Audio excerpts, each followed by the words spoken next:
जय श्री राम। बहुत लंबे अंतराल के बाद आज जाकर वीडियो बनाया है और ये मान लें कि करीबन 8-9 महीने तो हो ही गए होंगे। आप कहोगे कि जब ऐसे ही करना था तो वीडियो बनाना शुरू ही क्यों किया था। हाँ, तो ये एक बड़ी समस्या है। देखिए, दो चीज़ें हैं, एक तो है समयाभाव और दूसरा है मनोभाव। तो समयाभाव मतलब ऐसा परफेक्ट टाइम नहीं मिल पाता है कि वीडियो बनाया जाए, क्योंकि बैकग्राउंड में इतना शोर शराबा होता है। अभी भी आप सुनोगे कि बहुत शोर शराबा, आपको पता चलेगा गाड़ियों की आवाज़ और लोगों की, मतलब डिस्ट्रैक्शन बहुत होता है। और रात में इतना थक जाते हैं दिन भर के बाद कि मन ही नहीं करता वीडियो बनाए। तो एक तो मन नहीं करता, दूसरा समय नहीं मिलता, और तीसरा ये इच्छा हमेशा से रही कि यार बताना तो है, तो इसलिए एक बार फिर आपके सामने आ गए। और हर एक की इच्छा है, जब वो बनवाएंगे तभी हम बनाएंगे। खैर, तो पहले जो चौपाइयों के हिसाब से वीडियो हम बना रहे थे, तो अब चौपाइयों को शॉर्ट वीडियो में, मतलब एक चौपाई एक शॉर्ट, उस हिसाब से बनाने की कोशिश है, ताकि मैं आपसे खुलकर अपनी बात अपने हिसाब से कह पाऊँ। क्योंकि मैं कोई कथावाचक तो हूँ नहीं, मुझे यहाँ कथा नहीं कहनी, मुझे तो जो मुझे समझ में आ रहा है वो मुझे आपसे बात करनी है। तो चौपाइयाँ शॉर्ट में चलती रहेंगी, रामायण जैसे जैसे आगे बढ़ेगी, और उसके हिसाब से, उसके बारे में और उसी से रिलेटेड वीडियो साप्ताहिक में आपके सामने लाता रहूँगा। क्योंकि रोज़ रोज़ वीडियो बनाना ना कभी कभी हेडेक लगता था, कि मतलब अपने मन की बात नहीं हो पाती। वो एक टॉर्चर रहता है कि बनाना है, डालना है, करना है। तो इतना हेडेक लेके अध्यात्म में नहीं घुस सकते, है ना। ये तो फ्री माइंड वाली चीज़ है। आप रिलैक्स हो, आपको अंदर से प्रसन्नता है उस चीज़ की, आप खुश हो तो आप उसको करो।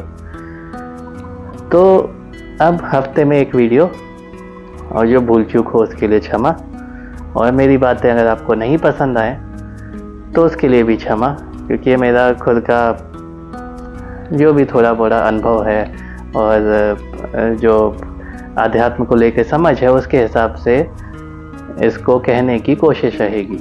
तो हम जो हफ्ते भर में जो भी चौपाइयाँ कवर करेंगे, उनका एक समरी आपके साथ मैं शेयर करूँगा अपने हिसाब से, जो मुझे लगता है कि तुलसीदास जी ने लिखा है, ना कि वो कथा।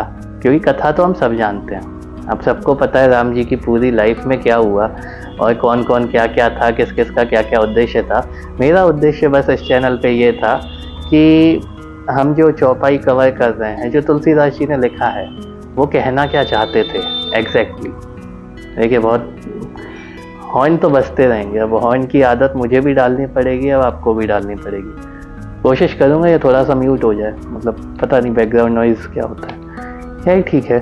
तो हमने जब ये छोड़े थे वीडियो बनाना, तो उस टाइम पे हम जिस प्रसंग की बात कर रहे थे वो था महादेव और देवी पार्वती के विवाह का प्रसंग।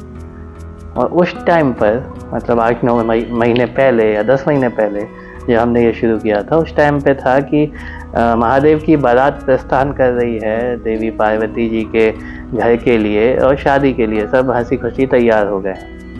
तो अब जब तुलसीदास जी इसके आगे लिख रहे हैं, तो वो बता रहे हैं कि जैसे बारात दरवाजे पर पहुंचती है, तो शंकर जी को देख के पार्वती जी की माता मैनावती बहुत डर जाती हैं, क्योंकि उनकी वेशभूषा शंकर जी की ऐसी है ना, वो अगर तैयार भी होंगे तो भस्म लगा के और मुंडों की माला पहनकर, तो उनका स्वरूप देखा है, हम सब ने देखा है। तो वो स्वरूप देख के वो डर गई। अब जानती तो थी, लेकिन जब सामने कोई बंदा ऐसे आ जाए, आपने सुना है किसी के बारे में कि वो ऐसा है, आप कहोगे हाँ चलो ठीक है। जब वो एकदम सामने आ जाए, तो आपका वो जो एक्सप्रेशन होता है, उनका एक्सप्रेशन डर का था, और डर के मारे उन्होंने कहा हमारी लड़की हम इसको नहीं दे सकते, ये खुद ऐसा है, पता नहीं हमारी लड़की को कैसे रखें। तो उन्होंने मना कर दिया कि नहीं करनी शादी, ले जाओ बारात वापस। अब नारद जी को जब ये पता चला, तो नारद जी आए वहाँ पे, उन्होंने मैनावती और राजा हिमवान को समझाया कि देखो, पार्वती जी शुरू से शिव जी की ही हैं, तो उनको अलग नहीं कर सकते। वो शिव हैं, वो शक्ति हैं, वो दोनों एक ही हैं। और पिछले जन्म में वो सती के रूप में थी, और कैसे सती के रूप में उन्होंने शिव जी से विवाह किया, कैसे शिव जी ने उनका त्याग किया। क्यों त्याग किया? क्योंकि वो सीता जी के रूप में श्री राम की परीक्षा लेने गई थी, उन्हें डाउट था। तो ये सब वो बताते हैं। फिर वो बताते कैसे उन्होंने पार्वती के रूप में जन्म लिया और वो आदि शक्ति ही उनकी बेटी के रूप में आई हैं, और शिव जी से विवाह के लिए उनको डाउट नहीं होना चाहिए, उन्हें तैयारी करनी चाहिए। तो सब लोग खुश होते हैं सुन के कि आदि शक्ति हमारे घर में जन्मी है, तो बार बार उनकी वंदना करते हैं और शादी की तैयारी करते हैं। तो अब एक शादी का माहौल तुलसीदास जी ने बताने की कोशिश की है उसमें, कि कैसे लोग बहुत खुश हैं, आपस में बातें कर रहे हैं और हर घर को सजाया गया है। ऐसे जहाँ शादी होती है उस जगह को सजाते हैं ना, तो यहाँ हर घर को सजाया गया है, क्योंकि देवी पार्वती की शादी है जो खुद आदि शक्ति है और किससे है? महादेव से है, जिनका दर्शन ही दुर्लभ होता है, जिनके दर्शन के लिए हजारों लाखों साल तपस्या करनी पड़ती है। वो हमारे नगर में आए हैं, हमारे राजा की पुत्री से शादी करने आए हैं। इससे सौभाग्य की बात उन लोगों के लिए क्या होगी, कॉमन मैन के लिए। तो सबके घर सजे हैं, सब लोग साफ सफाई में लगे हैं और तरह तरह के पकवान बनाए जा रहे हैं। पकवानों का वर्णन किया है कि तरह तरह की मिठाइयाँ हैं, फल हैं, पता नहीं क्या क्या है। हम तो इमेजिन भी नहीं कर सकते उस टाइम पे क्या क्या बनता था।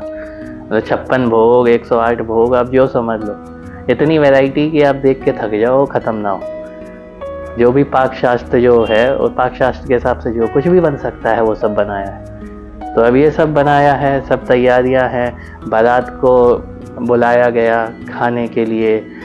अब विष्णु जी बारात में, ब्रह्मा जी बारात में, इंद्रदेव बारात में, सारे देवी देवता जिनके मतलब दर्शन दुर्लभ हैं, और हर तरह के लोग बारात में। सबको आदर के साथ बुलाया गया, सबको खाना परोसा गया, सबको प्रेम से खिलाया गया। और एक उसमें तुलसीदास जी कहते हैं कि देवता भोजन कर रहे हैं और सामने सुहागिन स्त्रियां उनको गालियां दे रहे हैं। यहाँ गालियों का मतलब मजाक कर रही है उनके साथ, कि हम लोग खाते हैं और सामने वाला हंसी खुशी मजाक करके, मतलब माहौल को लाइट बना के हम लोग खाना खिलाया जा रहा है। तो कितना मतलब अच्छा लगता है। आजकल का माहौल होता है टीवी वाला, कि खाना खाते हैं टीवी देख के खाते हैं। अच्छा है बुरा है मुझे नहीं पता, लेकिन उससे ना रिलैक्स रहता है माइंड। आप अगर करते हो तो आपको पता होगा, किसी दिन बिना टीवी देखे या बिना मोबाइल देखे खाना खाओ, वो ज़रूरी है कि उससे खाने का स्वाद पता चलता है। लेकिन जब आप देख के खाते हो तो उसका एक अलग ही फीलिंग रहता है। सबके अपने अपने मज़े हैं, क्या कर सकते हैं। खैर, तो यहाँ तक हम अभी तक चौपाई में पहुँचे थे। इसके आगे की चौपाई में जो भी आएगा तो वो अगले हफ्ते अगले वीडियो में आपके साथ शेयर करेंगे। और एक चीज़ और जो इसमें मुझे सीखने को मिली, कि हमारी लाइफ में ना कभी कुछ गलत नहीं होता। आप कहोगे कि पूरी लाइफ की झंड रखी है तो हर चीज़ तो गलत हो रही है, सही कहाँ हो रहा है। नहीं, तो आप इसको एक ना ऊपर से देखने की कोशिश करो। जैसे देवी सती, ठीक है, शिव जी से शादी करना चाहती थी, उन्होंने शादी की, बिल्कुल जिद में आके की। जैसे होता है ना कि हमें करना है, इन्हीं से करना है। आजकल जैसे हम देखें तो हमें ये सामान चाहिए, हमें चाहिए, हम ले लेते हैं, उसकी वैल्यू नहीं रहती, लेकिन है। तो उन्होंने जिद में आके की, सब मान गए, शादी हो गई। लेकिन उस शादी की, उस चीज़ की वैल्यू नहीं थी, और इसीलिए वो शिव जी से अलग भी हो गई, दक्ष पुत्री, है ना। तो लेकिन अंदर से जो एक भावना थी ना, वो मिलन की ही थी, सती के रूप में नहीं। सती से पहले से ही जब आदि शक्ति शिव से अलग हुई थी सृष्टि की रचना के उद्देश्य से, तो उनको मिलना ही था। वो तड़प तो बनी थी, तो सती के रूप में मिली, लेकिन वो चीज़ परफेक्ट नहीं हो पाई। सती के रूप में देह त्याग किया। अब आप कहो कि कितना दुखद प्रसंग हो गया, लेकिन वो परमानेंटली शिव जी से मिलने के लिए ज़रूरी था ना। अगर वो सती के रूप में अगर वो परफेक्ट होती तो वो शिव जी से एक हो चुकी होती, लेकिन उनमें ईगो था, उनका ईगो हटाना था। तो उन्होंने पार्वती के रूप में दोबारा जन्म लिया, परफेक्ट बनी। परफेक्ट कैसे? तपस्या की, शिव के योग्य बनी, कि जैसे वो पहले थी। तो उन्होंने इतने जन्मों में उनकी जो यात्रा है वो पूर्णता की ओर थी, और हमारे जीवन की भी जो यात्रा होती है पूर्णता की ओर होती है। कई बार हमें लगता है कि यार सब कुछ बेकार चल रहा, कुछ ठीक नहीं चल रहा, लेकिन आप यकीन मानो, आप जब उसको ऊपर से देखोगे या अपनी पास्ट लाइफ को भी अभी तक देखोगे, तो आपको समझ में आएगा कि हम पहले से बेहतर होते चले जा रहे हैं।